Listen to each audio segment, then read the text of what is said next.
Hello everyone, welcome in my YouTube channel Generic Hashtag Study. Today we will discuss about psychology. Here we will discuss about Vygotsky theory. It will help you in your CTET exam, UPTET, STET, KVS.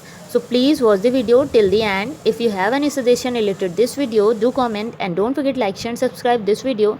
Here we will cover all important points related with this theory. So please watch carefully. Let's start. Let's see Vygotsky theory. Vygotsky, he is a Russian psychologist. Vygotsky, he is a Russian psychologist, मतलब Russia से belong करते थे. He is social constructive, मतलब समाज से कितना बच्चा सीखेगा समाज से, वो इन्होंने बोला सोशल कंस्ट्रक्टिव थे. He focused on socio culture aspects, यानी कि इन्होंने सोशल और कल्चर को, समाज और संस्कृति को महत्व दिया, उस पर फोकस किया. Next is speech, social speech, private speech, silent speech. इन्होंने 3 types speech the. Next is social interaction.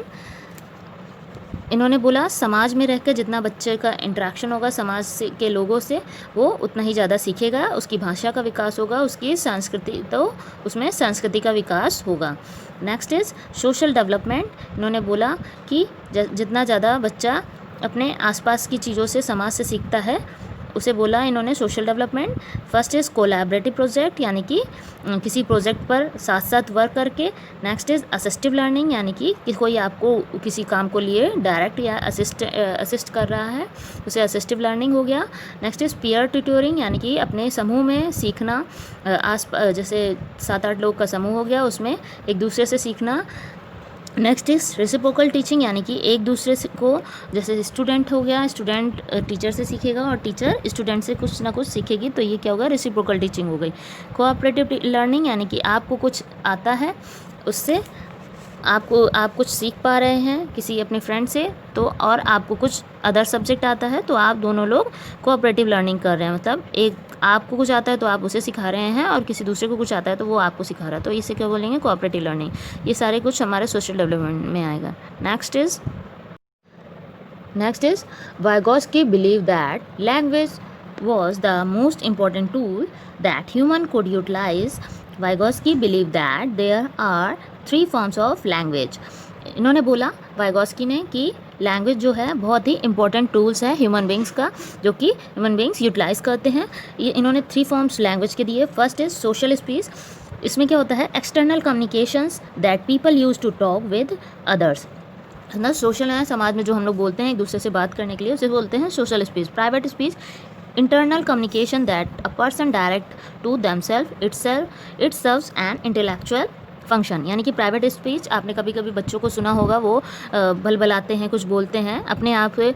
छोटे बच्चे 2-3 साल के, वो अपने आप ही बोल के बात करते हैं, अपने आप कुछ काम कर रहे होते हैं, जोड़ रहे होते हैं, किसी गाड़ी को कर रहे होते हैं या किसी खिलौने को खेल होते हैं, तो वो क्या होते हैं, अपने आप से ही बात कर रहे होते हैं कि इसे ऐसे लगाना है, इसे ऐसे लगाना है. ये कहलाती है प्राइवेट स्पीच, और ये बहुत बार पूछी गई है एग्जाम में, तो इसे ध्यान से देखेंगे. इसमें क्या होता है कि अपने आप को ही डायरेक्शन देते हैं वो प्राइवेट स्पीच से. Next is silent inner speech. Private speech diminished it in its audibility until it becomes self regulating function. यानी कि जब बड़े हो जाते हैं तो वो क्या करते हैं, मन में ही सोच लेते हैं, तो उसे क्या कहते हैं, साइलेंट इनर स्पीच. अंदर ही सोचना, मतलब मन में ही सोच लेना उसको, और अपने आप को फंक्शन वर्क करने लगना, वो होता है प्राइवेट स्पीच.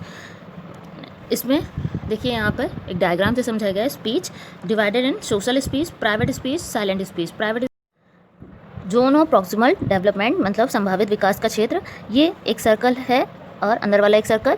इसमें क्या है, जो अंदर वाले सर्कल है, यहाँ तक आप अपना काम अपने आप से कर सकते हैं, लेकिन इस जो बाहर वाले सर्कल, यानी कि और आपको काम करने के लिए अगर बाहर वाले सर्कल तक पहुंचना है, तो उसमें क्या है, आप कर नहीं सकते, नहीं कर पा रहे हैं, और आपको उसमें हेल्प की ज़रूरत पड़ रही है कि कोई आपको गाइडेंस मिल जाए या हेल्प मिल जाए, तो इसमें आप इस वाले क्षेत्र में भी वर्क कर सकते हैं. जैसे कि कोई एग्ज़ाम हो गया, किसी के एग्ज़ाम को क्रैक करना है आपको, तो आप क्या करते हैं, कोचिंग की, इंस्टीट्यूट की, किसी चीज़ की हेल्प लेते हैं या नोट्स की, तो क्या है, वो एक तरह की हेल्प है. हेल्प को बोलेंगे हम लोग स्कैफोल्डिंग, और जो यहाँ पे जो हमारा विकास हो रहा है उसे बोलेंगे, यहाँ पर किसने दिया है ये विकास, ये हेल्प को, प्रोसेस को बोलेंगे स्कैफोल्डिंग. और जो विकास हो रहा है वो किसने दिया है हमें, किसी ने हमसे जो ज़्यादा जानता होगा, मोर नॉलेजेबल अदर पर्सन हो गया, या कोई भी किसी पर्सन या कोई भी थिंग हो सकती है जो हमसे ज़्यादा जानती हो, और जो ये संभावित विकास का क्षेत्र है जहाँ तक आप पहले पहुँच नहीं पा रहे थे, आप पहुँच गए हैं।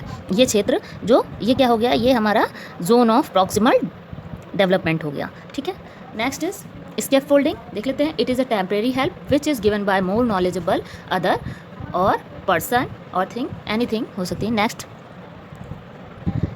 Difference between पियाजे Vygotsky, पियाजे and Vygotsky में डिफरेंस देख लेते हैं। पियाजे जो थे वो रेडिकल कंस्ट्रक्टिव थे, मतलब बच्चा स्वयं से सीखता है। वाइगोस्की सोशल कंस्ट्रक्टिव, मतलब बच्चा समाज से सीखता है। इन्होंने बोला first development then thought after then learning, मतलब पहले बच्चे का विकास होगा, यानी कि बच्चे की एज होगी, उसके बाद उसमें थॉट्स आएंगे, उसके बाद उसमें लर्निंग, वो उसके बाद उसे सीखता है। लेकिन इन्होंने बोला कि बच्चा, इसमें एज ग्रुप कोई भी मैटर नहीं करता है, यहाँ पे बच्चा पहले ही शुरुआत से ही सीख सकता है। अगर कोई छोटा है तो वो भी सीख सकता है, और जितना भी वो समाज में इंटरेक्शन करेगा, यानी कि लोगों से बातचीत करेगा, तरह तरह घूमेगा या कुछ करेगा, समाज में रहेगा, तो वो ज़्यादा उसकी लर्निंग प्रोसेस होगा, यानी कि वो जल्दी सीखता है।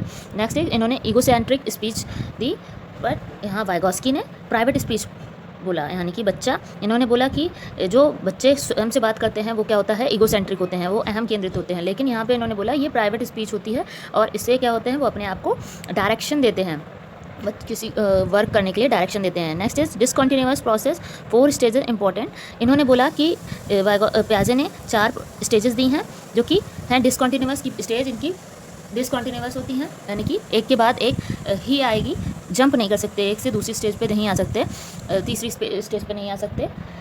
इन्होंने कहा कि ये स्टेजेस क्या हैं, डिसकंटिन्यूअस प्रोसेस हैं। इन्होंने बोला age no matter, age matter नहीं करती, बट समाज में बच्चा कितना इंटरेक्शन करता है, बच्चा कितना लोगों से बातचीत करता है, वो उसके डेवलपमेंट विकास के लिए मैटर करता है। Next, thank you friends, thank you for watching this, don't forget like share and subscribe this video.